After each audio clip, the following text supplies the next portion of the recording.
Good evening, ladies and gentlemen. It is Thursday, September 23rd, 2010. This is Day 9 Daily number 186. Wanted to let you know that this is the first ever really pre-recorded daily. Almost always I do this live, but today, in the evening time at 7 p.m., I am hanging out with people who exist. Yes, real friendship, which means I'm recording this in the afternoon right now, and watch this. Oh, we're yellower, and we're back to red. Red Day 9 faces angry. Oh, white balance is making it. No, we're gonna be real angry during this intro. So, what are the things that I wanted to say? Oh yeah, so for any of you who are watching this live, this is going to be a pre-recorded loop just going on all Thursday night while I'm not in town. For any of you who are watching this on the archives, it's normal. Nothing looks out of the ordinary. The only thing that's going to be different is it will be a little bit shorter, little tiny daily, but only because it's cold. God, that was really good. That was clever. But anyways, what was it I'm going to say? Yeah, so we're going to look at a nice, short, clean, simple little game done by Adelscott, a Frenchman, a very good Starcraft player who I'm increasingly becoming a fanboy of. And we're going to just look at a great way that he opens with Protoss and transitions into a good defense for a rush. We're going to just see exactly what I'm talking about when we bounce directly into the game here. This is Adelscott. He is a Frenchman, as we said before, and he's playing against Jimpo. This is the finals of either a Go for SC2 or maybe one of the ESL qualifiers. I can't quite remember. I got the replay from sc2rep.com. And over here, we're going to see Adel open up a very reasonable way. This is actually what we did a daily on with Huck a few dailies ago. That daily was titled Huck Winning because for some reason up to that point Huck had only been losing on the daily. I guess because I had biasly chosen games. But what we saw Huck do is just get one robo, 2 warp gates, and then expand. And I should really say 2 warp gates, 1 robo, and then respond, because he got a very early observer to see if he could expand. In the games we saw transitions into him dealing with a variety of strategies. But here we're going to see him holding off just an early push. We're going to see Adelscott do something very similar. So Adelscott's chrono boosting probes, constantly building probes. Notice how he's not really he's not really trying to sneak anything excessive in there, just constantly making probes, not doing anything too fancy. I'm going to be talking quite a bit about what we did on Newbie Tuesday, which is about not queuing things. I'm going to pause it. We can look down here and look at Jimpo's base, and he is doing some sort of early racks build, but I want to do this largely from the perspective of Protoss, so we can talk about all the nitty-gritties of what Adel's doing that's very good, and specifically talk about what he's seeing and how he is responding. So there's the gas going down on 14. Here's the probe. Notice he's only queuing the probe right before this original probe finishes. All good stuff, and he's going to be making a pylon. He is queuing a probe here, but in a sense, there's literally nothing else he'll be spending it on. For that one, I guess it's okay. If you're a new player, I'd still suggest that you you wait till the last second. See right there, waited till the last second to build the probe. Such good stuff. So, okay, so he's been scouted. Based on this timing, you generally assume your opponent is here. That's almost always where you assume he's going to be. Pretty early timing. You really do not like being in these uncomfortably close positions. So he is sending his probe out just to double check that. Probe still being made, throwing down the cybernetics core, Zealot coming out. Now, this is a funky tactic that a lot of Terran players have been using, which is to just build a bunker, because if we look at this SCV, the probes are actually having a really hard time hitting the SCV. When it skirts off the edge, yeah, it looks like that SCV is going to fall. But for the most part, a lot of times Terrans will just build a bunker to freak the opponent out, and then just cancel it at the last second. As we can see, Jimpo really was not ever going to have anything near in time. So if we look at Adel's base, he hasn't responded to this by overreacting in the slightest. Here's the second gas coming up. There's the Stalker coming up. Warp gates should have been started. I would actually just call that a little bit of a misstep. Probably maybe got a little bit shaken in that early aggression. Looks like Jimpo is doing a pretty typical defense. This bunker might seem excessive, but it's very easy to get busted early in these spots. Gas going down, warp gates going up. Oh yes, usual, typical, good stuff. So robotics facility going down as well. I'm still gonna keep my mouse over this probe. I actually want to see if the production tab, yeah, now has these nice fancy little green bars that scroll across it. But look at that, probe getting queued up right beforehand. I'm going to keep my mouse over the Nexus almost the whole time. So what has Adelscott seen? Well, he's pretty much only seen a barracks. He has almost no information. Almost no information, so he is continuing to build pylons. Looks like he is getting more stalkers out. Look at the probes still just churning right out. And there's going to be a pylon that's going to get placed down. Oh no, sorry, there's the pylon up there. There's the gateway coming up. Not getting blocked in the slightest. And notice how nicely all this stuff looks. Or I should say how nice, period, all this stuff looks. He's just getting a good amount of units, good amount of probes, not missing any pylons. All is dandy, right? Getting a second gateway. This is this opening that we saw Huck do. In the games that we saw Huck do this, he did end up expanding and getting some Colossus stuff. Now, if we briefly go over to Jimpo's base, he's doing a very aggressive opening. Super fast stim. Looking to push very, very soon here. Adelscott continuing to spread things outside his base. Now, I just want to pause right here. Because this is, I think, the point where a lot of a lot of any players of any skill level would be able to reach this point. They see 2 gateways, they see a robo, they see a lot of probes were made. Seems good, seems reasonable. Seems yellow, seems red. Well, pretty much anyone's going to be able to execute that portion of the build. And you hear me talk all the time about transitioning. Oh, I throw that word around all the time. Like, oh, we need to have good transitions. It needs to be a smooth transition. Oh, that's a bumpy transition. And what I always mean by that is how hard is it to do what you're doing now and then move into what you want to do next. Very easy example. I did a Dark Templar rush against somebody. Is it easier to get Templar, or is it easier to get Colossus? And when I say Templar, I mean High Templar. It's actually very hard to get the Colossus, because then I first have to build the Robo Bay, then I have to build the Support Bay, then I have to build the Colossus. If I Dark Templar rushed, I already have that Twilight Council built, so I can just build the Templar Archives, and then build those High Templar. Notice I didn't say anything about, is it better to go Colossus? Is it better to go High Templar? I'm saying that it's easier to get High Templar in this spot, and it's harder to get Colossus in this spot. So when we look at this, the reason this is such a good build is because it transitions well into a variety of circumstances. So I'm putting my broken glasses back on. What if we see our opponent playing passively? Well, we can easily expand. If we see, he has a lot of Marauders coming, we can get Immortals. If we see a lot of Marines coming, we can end up getting a Colossus. This gateway is going down. I'm actually just going to ignore this gateway. It's not as important as the rest of the stuff that's going on. Adelscott's Warp Gate research is just finished. He's getting that down. Jimpo's now moving down here. It looks like a little push is coming. Always very good form. Send your observer along the attack path. You really want to know if an attack's coming. So here, see that little skirting edge of troops moving right there? The units are clustered in the base, so that way they can effectively deal with any sort of problematic Reaper harass. But then he sees this. He's going to move right to the front. And look at how he's going to respond here. He is going to do what? He's going to make... Alright, he's going to make an Immortal in a second. Apparently I didn't time this as well as I would have liked, but... He's suddenly under pressure from a big scary attack. Jimpo's being very smart and not stimming. Jimpo's waiting for a good chance to get up the ramp before he does that stim push. Here's the Immortal coming out. More units being produced. Has this third gateway up here. And there's all these forces. Now, there's a lot of stuff that we're going to see Adelscott do that seems pretty intuitive, but there's also a lot of little stuff. First of all, this... Oops, I accidentally held the B button instead of the V button. This this observer is actually sitting here to see when an expansion goes down. Might want it to scoot a little farther forward, but it definitely wants to see the expo going up. Because that is going to help signify to Adelscott, does he need to push or does he need to defend? If there's an expansion coming up, it means fewer units. It means vulnerable expansion. If there's no expansion coming up, it means, holy crap, lots of units. Better stick back and defend.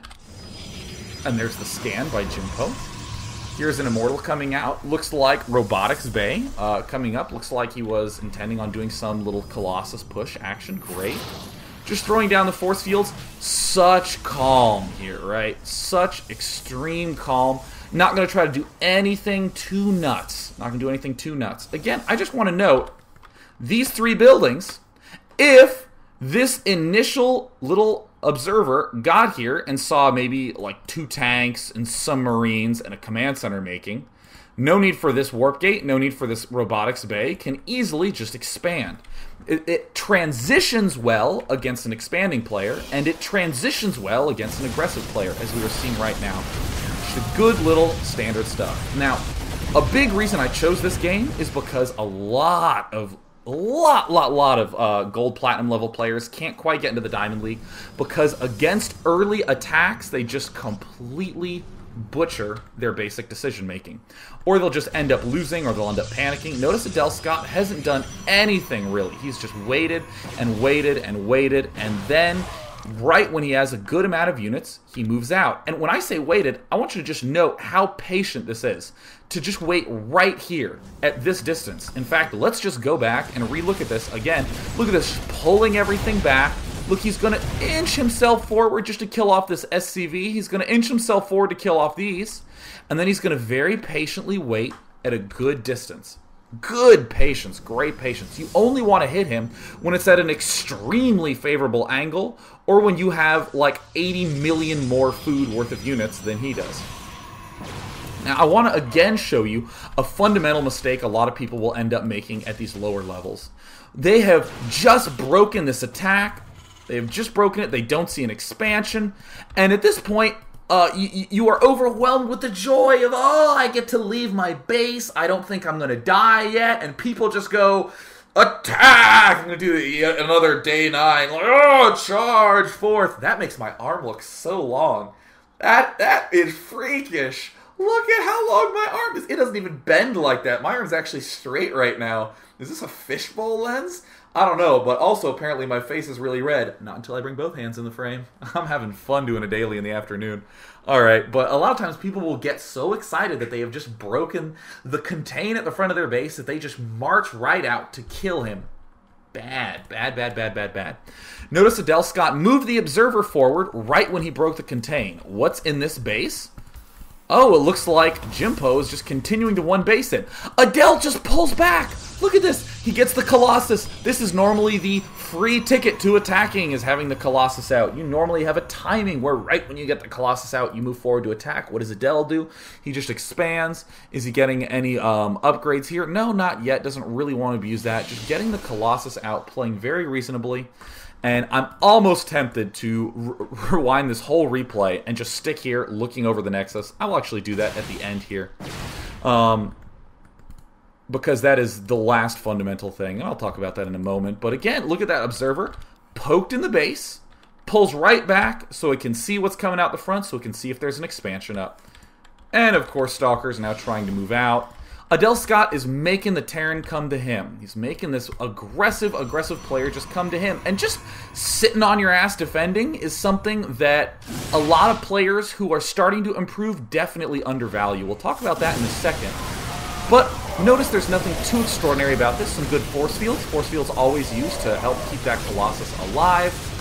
And of course the Colossus dies, but the one Immortal, the one Colossus plus gateway units, way too much for Jimpo to handle. And he ends up getting cleared out. Now, if you are a super low-level player, like we're talking just finished the campaign, maybe played some Total Annihilation, that's your entire RTS experience, then that sort of person tends to just sit on their ass, building cannons, building defense, just do not attack me, please. I do not want to be attacked. That would be scary. And I do not want to lose. Oh my gosh. And they never end up moving out. So right when you're getting to gold platinum level, that's right when people started to discover, hey, if I attack every now and again, I can really start killing some people. And they start realizing, oh my god, if he early expands like that, I can just kill him. Oh, nice. And they start just attacking and attacking and attacking. And this is, and when they start getting in that mindset, it's this period. Let me actually remove my overlay now that we don't have to worry about any sort of timing of spoiler action. Right here is this key period. As I speed this game up, all right, look at this, such calm defense, right here. So many golds and platinums charge for the victory here. I cannot tell you how often you'll see them charge for the victory. This is the most common attack decision-making mistake that you will see at lower levels. When people get a feeling of relief or get a feeling of, oh my god, maybe I can win this game, they immediately attack. No, very bad. Very, very, very bad. Now, the last little thing I wanted to gripe on, by the way, the T button rewinds it all the way to the start. I am going to ×8 this, and we're just going to sit over the Nexus. The last big mistake people do when they're feeling under pressure from an early attack is they just stop making probes. They think to themselves, well, gee, I really got to stay alive. Oh, I have to make all those extra units. I really have to. But Adel was pretty damn good about making probes. Look at this. Bunker in his base, making probes. Didn't miss a probe, making probes. Still making probes. Still making probes. Oh, maybe glitched on that for 2 seconds, but no, still making probes. Oh, even chrono boosting the probes.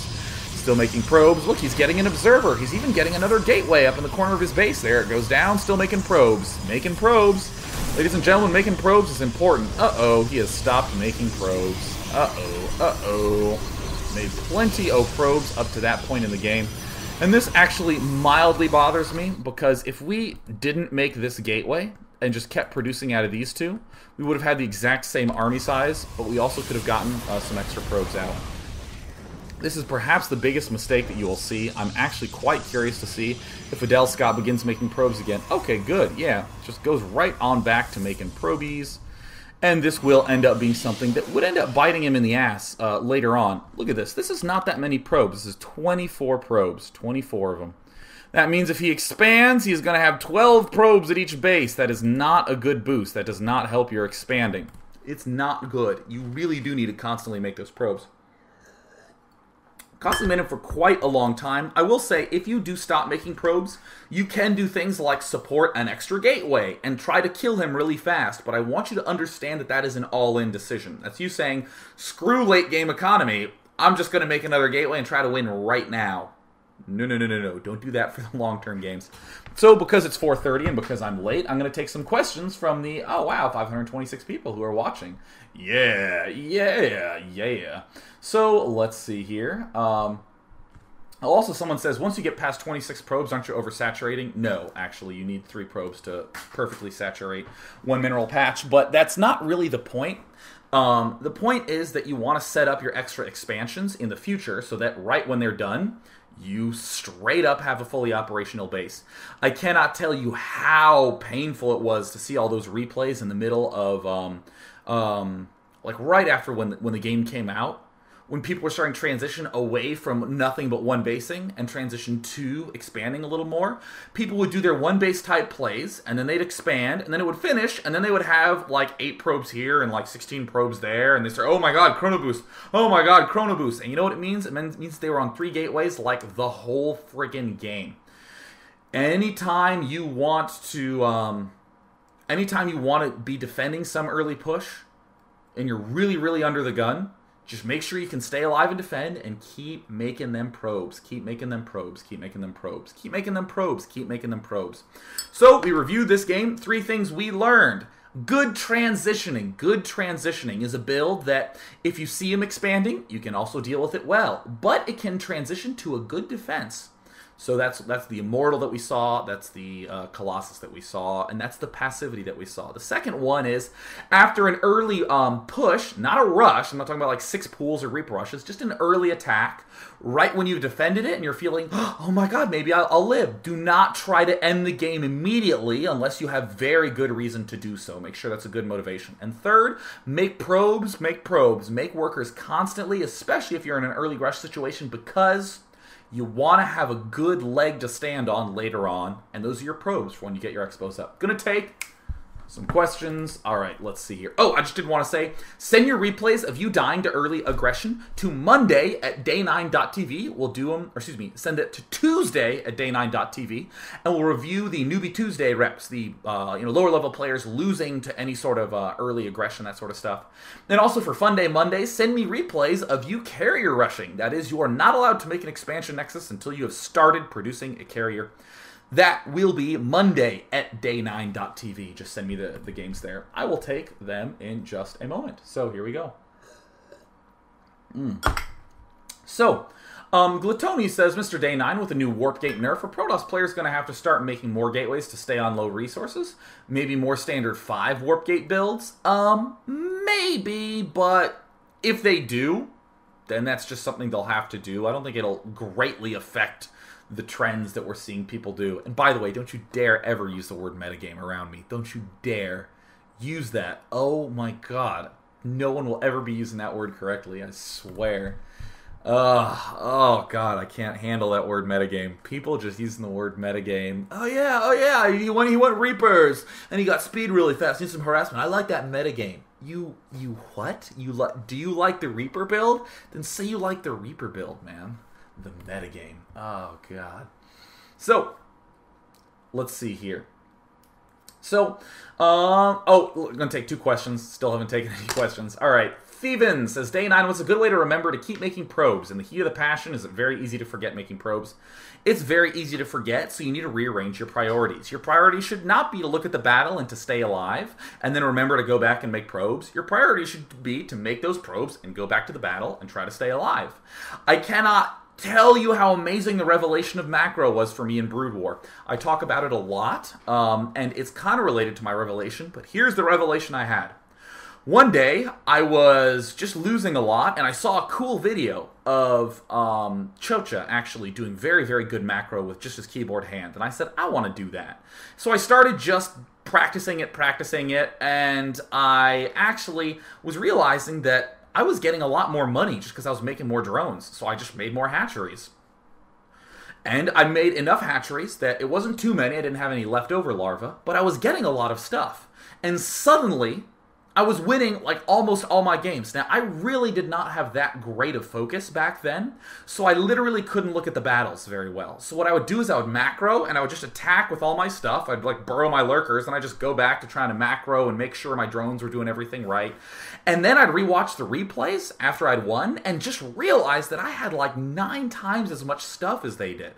I was like, holy crap. I literally, like, my units were being stupid. I mean, like, my Zerglings were getting caught and glitching, and my Lurkers, sometimes I just would forget to burrow them. Like, I'd hit U, or actually I'd hit the Y button, and they wouldn't burrow, and they would just be running around, but I wouldn't be looking at the battle, but I would win anyways, because, oh my god, I had 9 control groups of Zerglings really early in the game. And suddenly I realized, oh my goodness, maybe I've been spending too much time focusing on the wrong stuff. And now, to be honest, my main goal is that, okay, my hands remember the macro, I need to make sure I'm going back to the battle enough so that not too many stupid things are happening. So what I want you to do is to do something like constantly make probes, only focus on making probes, only focus on making probes. You'll probably end up winning a lot more games and end up having way more money than you thought you would ordinarily. But you'll start losing to those early rushes, and you'll just have to remember to squeeze in the rush, or squeeze in the rush defense. Just make sure probes come first, other things come second. This is especially an important mindset to have if you're one of those 40 APM-ish players. Last question. And by the way, I'm going to be doing a daily coming up about Zergs and drone production, so I'm just going to ignore that. I'm going to ignore that for now. So, let's see. Let's see. So Phobos says, Day 9, what's the balance between doing as much damage as possible versus holding back while expanding and then having them come to you? Should moving out just not be an option?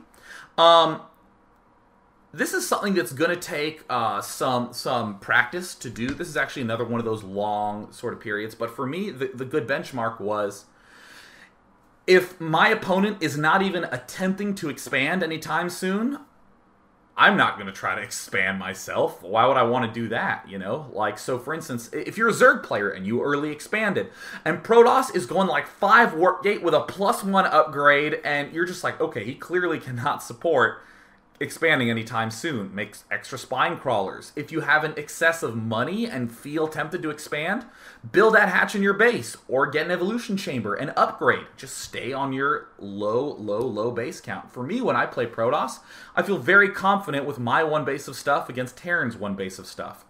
So if he's trying to expand, I feel confident to attack. If he's not expanding, I feel confident to defend and just expand myself. Generally, it's the expo count that I try to keep an eye on. So that is going to wrap up the daily for today. I'm already late by 38 minutes for leaving. So this is going to go on a pre-recorded loop. now! And it's going to be looping on my live channel. Again, if this is the archives, ignore me! This is going to end in 2 seconds. Thanks for tuning in, everyone, and see ya.